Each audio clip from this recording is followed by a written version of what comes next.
আজকের পাঠে আমরা আলোচনা করব বাংলাদেশের প্রধান প্রধান নদীসমূহ। তো আসি দেখি বাংলাদেশের নদীগুলো কোন কোন জায়গা দিয়ে প্রবাহিত হয়েছে এবং কোন নদীর সাথে কোনটি মিলিত হয়েছে দেখি আলোচনা করি। প্রথমে আমরা আলোচনা করি আত্রাই নদী। উৎপত্তি স্থল হচ্ছে ভারতে। ভারত থেকে এই নদী প্রবাহিত হয়ে আমাদের যমুনা নদীতে মিলিত হয়েছে। তার পরবর্তীতে নদী আছে তিস্তা। তিস্তা নদীটি ভারত থেকে উৎপত্তি হয়েছে, উৎপত্তি হয়ে যমুনার সাথে মিলিত হয়েছে। এবং তিস্তা নদীর একটি ভাগ হচ্ছে করতোয়া নদী। করতোয়া নদী, এই নদীটি করতোয়া, যে নদীটি সিকিম পর্বত থেকে উৎপত্তি হয়েছে। আর এই তিস্তা নদীটি যমুনার সাথে যেই জায়গায় মিলিত হয়েছে সেই জায়গাটির নাম হচ্ছে চিলমারি। চিলমারিতে এই তিস্তা নদীটি এসে মিলিত হয়েছে।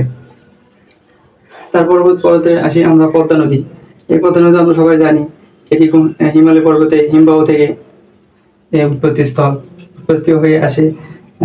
এটি গোয়ালন্দ এসে যমুনার সাথে মিলিত। পর্বতে আসে গারোই নদী। এই গারোই নদীটি এটি হচ্ছে গারোই নদী। গারোই নদী যমুনার একটি শাখা নদী। যমুনা থেকে মিলিত হয়ে মধ্যবর্তী নাম ধারণ করে বঙ্গোপসাগর মিলিত হয়েছে। এই গারোই নদীতে একটি শাখা হচ্ছে তোমার ভৈরব নদী। এরপর আসি কপোতাক্ষ নদ। এই কপোতাক্ষ নদী উৎপত্তিস্থল হচ্ছে ভারতের পশ্চিমবঙ্গ। সেখান থেকে উৎপত্তি হয়ে ভৈরব নাম ধারণ করে বঙ্গোপসাগরে প্রবাহিত হয়েছে। এরপর আসি বাংলাদেশের পূর্ব সাইডে যেগুলো নদী আছে সেগুলো নিয়ে আলোচনা করি। প্রথমে বলি যে এই ব্রহ্মপুত্র নদী, এটা পুরাতন ব্রহ্মপুত্র নদী। এটি মিলিত হয়েছে মেঘনার সাথে মিলিত হয়েছে ভৈরব নামে একটি জায়গাতে, বাংলাদেশের ভৈরব নামে এক জায়গাতে এই পুরাতন ব্রহ্মপুত্র নদীটি মিলিত হয়ে মেঘনা নাম ধারণ করছে। তারপর আছে সুরমা নদী। তারপরে এই নদীটি সুরমা নদী। এই সুরমা নদীটি হচ্ছে মেঘনার একটি শাখা নদী। এরপর আছে এই কুশিয়ারি নদী। সুরমা ও কুশিয়ারা দুটি নদী মিলিত হয়ে এক জায়গায় মিলিত হয়ে কুলিক নামে এক নদীর নাম ধারণ করে সেটি প্রবাহিত হয়ে সেটির সাথে ব্রহ্মপুত্র নদী মিলিত হয়ে মেঘনা নাম ধারণ করেছে। সেই মেঘনা নদী পদ্মা নদীর সাথে মিলিত হয় চাঁদপুর নামক স্থানে মেঘনা নদীটি মিলিত হয়। সেই মেঘনা নদী আবার প্রবাহিত হয় বঙ্গোপসাগরে।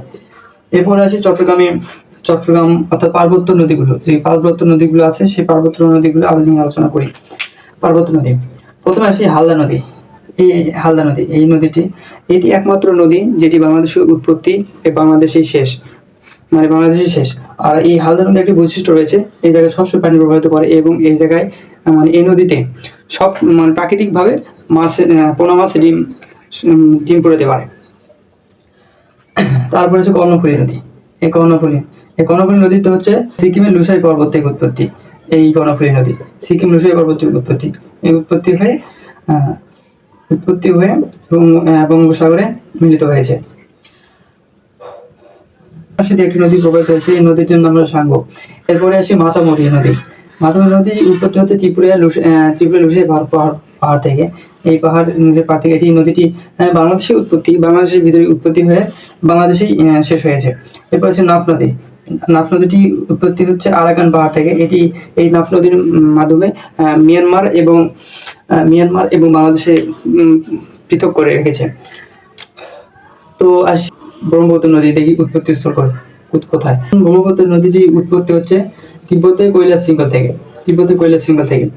এই মেঘনা নদীটি উৎপত্তি হচ্ছে আসামের মণিপুর রাজ্য থেকে। এবং কর্ণফুলী নদী, এই কর্ণফুলী নদীর উৎপত্তি হচ্ছে সিকিমের লুসাই পর্বত থেকে। আর এই পদ্মা নদী হচ্ছে হিমালয় পর্বতে গঙ্গা থেকে। আর করতোয়া নদী হচ্ছে সিকিম পর্বত থেকে। এই আমাদের আজকের আলোচনা।